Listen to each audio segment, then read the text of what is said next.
Hi everyone, welcome. I am going to do a quick tutorial on this background I did on this page. I posted it to a group and there were a couple people who were interested in seeing how it was done.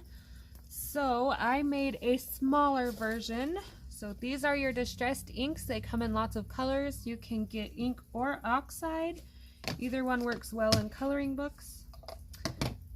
This is the page I'm gonna do. I did the same thing, I just made it a little smaller. You just draw in your torn paper edges if that's the effect you're going for. If you're going for just a regular aged look, you can leave the black off and just go in right with your dark brown.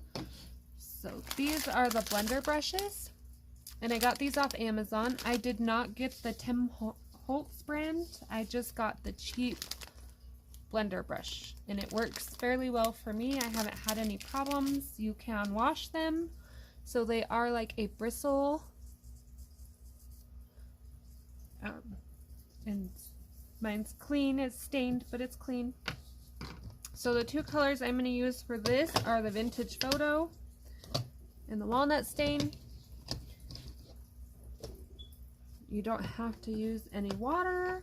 Vintage Photo is going to be my lighter color. Walnut Stain is going to be my darker. So I'm going to open them both up. Starting with the edges, I'm going to want them a little darker. So I'm going in circular motions. I'm not going to start right on the white. I'm going to kind of start off to the edge and rub in. Now it does take a few layers. They go on fairly light, so you do want to kind of keep your circular motion. You will not want to keep a total straight line all the way down, but for my first coat,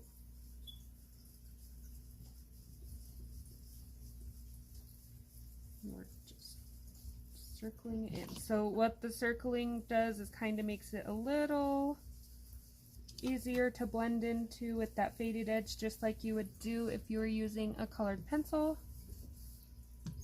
And then it coming towards these edges, I'm going to do the same thing. I'm just going to make them a little darker. So I want mine darker toward the edges.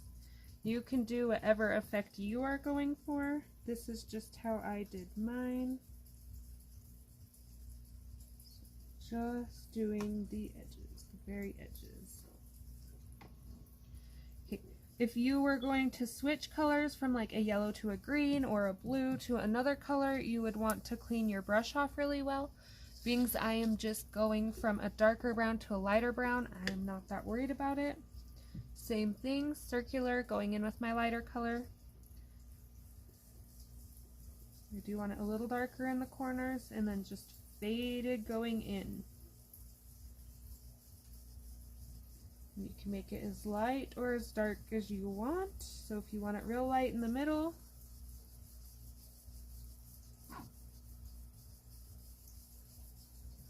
and then if you don't like it like that, if you want a little more of your darker, you can just do the same thing, just go right back in until you get the effect you are looking for. If you want to add a little black on your edges, you can also do that. I colored my border just so this effect would stand out a little bit while showing everyone. Kind of want your corners to be a little darker. When you're thinking, like when you look at a wanted poster or an old photo, you kind of want to replicate where the darker spots are at to keep that look. I got my inks on Amazon, but they are also on scrapbooking.com and places like that. I think AliExpress had some. It just depends on what you're looking for and what you want to pay.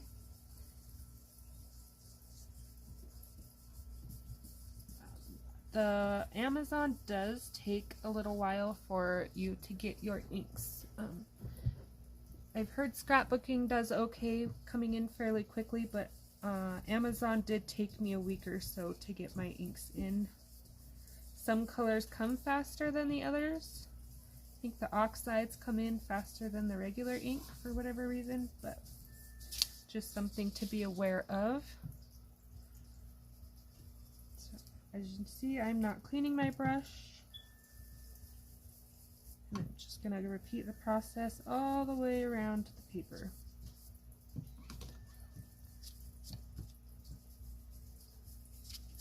So this is, I do believe, let's see if it says,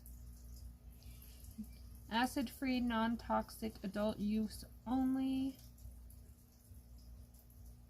Dye and pigment ink fusion, and this one is Distressed inks are acid-free, fade-resistant dye inks.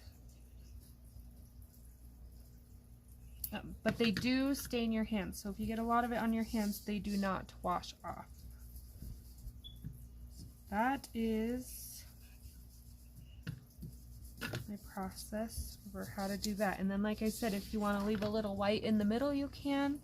If you want to bring it out and try to make it a little more symmetrical, leave some darker spots and lighter spots. And you kind of just use what's left on your brush. Give it all a little tint. Really up to you. So that is how I did the aged paper look on my pirate page. I thank you for watching. Questions or comments, leave them down below, and I hope to see you next video.